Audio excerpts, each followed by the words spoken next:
महाकुंभ भगदड़ पर मुख्यमंत्री योगी आदित्यनाथ का बयान, श्रद्धालुओं से संयम रखने की अपील।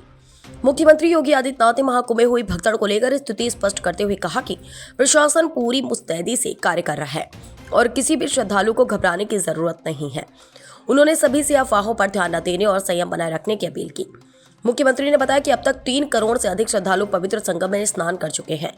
भारी भीड़ के कारण कुछ स्थानों पर अव्यवस्था उत्पन्न हुई, लेकिन प्रशासन स्थिति को नियंत्रित करने में पूरी तरह सक्षम है। उन्होंने कहा कि आचार्यों और संतों से उनकी बातचीत हो चुकी है और तय किया गया है कि भीड़ कम होने के बाद साधु संत स्नान करेंगे। उन्होंने भगदड़ से घायल हुए लोगों के जल्द स्वस्थ होने की कामना की और कहा कि सरकार उनकी पूरी देखभाल कर रही है। श्रद्धालुओं से अपील करते हुए उन्होंने कहा कि किसी भी प्रकार की अफवाहों पर विश्वास न करें और प्रशासन के निर्देशों का पालन करें ताकि महाकुंभ का यह पावन अवसर सुचारू रूप से संपन्न हो सके। प्रशासन श्रद्धालुओं की सुविधा और सुरक्षा के लिए 24 घंटे सक्रिय है। मुख्यमंत्री ने दोहराया कि सभी को संयम और धैर्य के साथ सहयोग करना चाहिए ताकि महाकुंभ का आयोजन शांतिपूर्ण और सुव्यवस्थित तरीके से संपन्न हो सके। प्रयागराज महाकुंभ में श्रद्धालुजनों की भारी भीड़ है। लगभग 8 से 10 करोड़ श्रद्धालु इस समय प्रयागराज के अंदर मौजूद है। कल भी 5.5 करोड़ श्रद्धालुजनों ने महाकुंभ का स्नान किया था।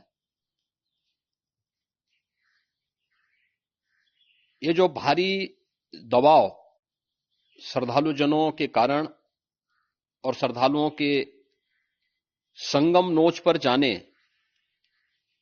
के कारण वहां पर एक बना हुआ है, लेकिन पूरा प्रशासन मौके पे वहां मौजूद है।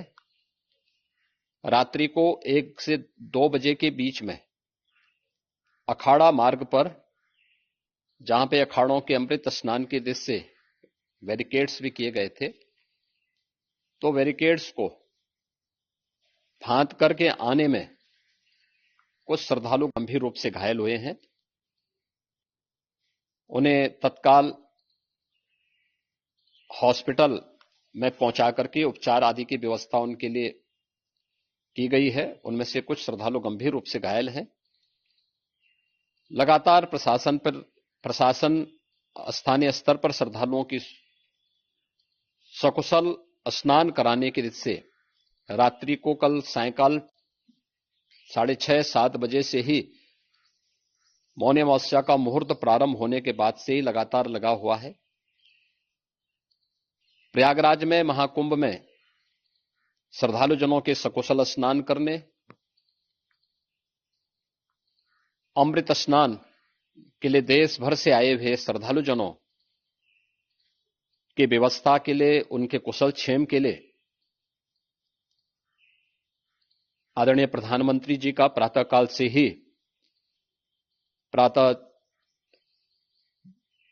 से ही उनके लगभग 4 बार प्रधानमंत्री जी ने हालचाल लिया है। माननीय गृह मंत्री जी ने, माननीय राष्ट्रीय अध्यक्ष भारतीय जनता पार्टी श्री जेपी नड्डा जी ने, माननीय गृह मंत्री श्री अमित शाह जी ने भी और प्रदेश की माननीय राज्यपाल श्रीमती आनंदीबेन पटेल जी ने भी लगातार जानकारी लेकर के सभी के कुशल क्षेम और सकुशल स्नान कराने के बारे में निरंतर रिपोर्ट ले रहे हैं। हम लोगों की प्रातःकाल से ही श्रद्धालुजन जो भी आए हैं वे स्नान कर सकें, इसके लिए यहां पे उच्च स्तरीय बैठक भी चल रही है, जिसमें मुख्य सचिव भी हैं, डीजीपी हैं, प्रमुख सचिव गृह हैं, मुख्यमंत्री कार्यालय के अपर मुख्य सचिव के साथ साथ एडीजी लॉ एंड ऑर्डर के साथ साथ अन्य वरिष्ठ अधिकारीगण मौजूद हैं। प्रयागराज में हालात वर्तमान में नियंत्रण में हैं, लेकिन भीड़ का दबाव बहुत बना हुआ है। अखाड़ा परिषद से जुड़े हुए पदाधिकारियों के साथ मैंने स्वयं भी बातचीत की है।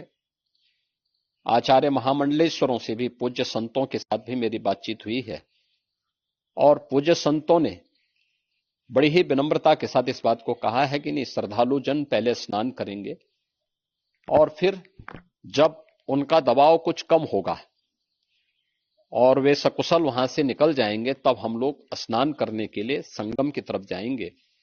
अभी पहले श्रद्धालु जनों को, चूंकि देश भर से आए हैं, तो इसके लिए उन्हें सभी अखाड़े इसके लिए सहमत हैं और सभी लोग इस व्यवस्था के साथ जुड़े हुए हैं। लगातार इस दिशा में हम लोगों का प्रयास है कि जो अब तक प्रातः काल से ही आपने देखा होगा, कल मैंने बताया कि कल लगभग 5.5 करोड़ श्रद्धालु कल महाकुंभ का स्नान किए हैं और आज प्रातः काल तक लगभग 8:30 बजे तक 3 करोड़ से अधिक श्रद्धालु स्नान कर चुके हैं और ये लगातार जारी है। लेकिन संगम नोच पर, अखाड़ा मार्ग पर,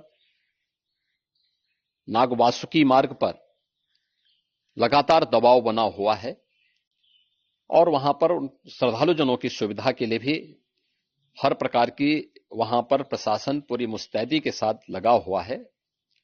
और इसीलिए मेरी अपील है पूरे प्रदेशवासियों से, पूरे देशवासियों से और सभी श्रद्धालुओं से भी, सभी पूज्य संतों से भी कि अफवाह पर कोई ध्यान न दें, संयम से काम लें। यह सब आयोजन सभी लोगों का है। प्रशासन उनकी सेवा के लिए पूरी तत्परता के साथ लगा हुआ है। केंद्र और राज्य सरकार पूरी मजबूती के साथ वहां पर हर प्रकार का सहयोग करने के लिए तत्पर है। लेकिन कोई किसी अफवाह पे ध्यान न दे। कोई भी व्यक्ति नकारात्मक अफवाह फैलाने का प्रयास करेगा, उस प्रकार से नुकसान हो सकता है। और जहां पर हैं आप, लगभग 15 से 20 किलोमीटर के दायरे में अस्थायी घाट बनाए गए हैं, उसमें कहीं भी वे स्नान कर सकते हैं। आवश्यक नहीं कि संगम नोच की तरफ ही आए, क्योंकि भीड़ देखते हुए खासतौर पर जो बुजुर्ग हैं, बच्चे हैं, श्वास के रोगी हैं, उनको लंबी दूरी तय नहीं करनी चाहिए और जहां पर हैं वहीं पर आराम से पहले स्थिर होकर के कार्य करें, वहां पर रह करके। और जो नजदीक के घाट हैं, उसी नजदीक के घाट में स्नान करेंगे। सब गंगा जी के ही घाट हैं और गंगा जी के इस घाट में वही पुण्य प्राप्त होगा। ये मौनी अमावस्या है। मौनी अमावस्या में स्नान का महत्व है। संगम में स्नान का दबाव बहुत ज्यादा है, इसलिए सभी लोग अगर वहां पे इसमें अपना सहयोग करेंगे तो सकुशल हम सभी श्रद्धालु जनों को वहां पर स्नान करने में सफल होंगे। और फिर इसके उपरांत अमृत स्नान के लिए पूज्य संतों से भी, अखाड़ों से भी हम लोग अनुरोध करेंगे। जो घायल हैं, गंभीर रूप से घायल हैं, उनके उपचार की तत्परता के साथ व्यवस्था भी की गई है।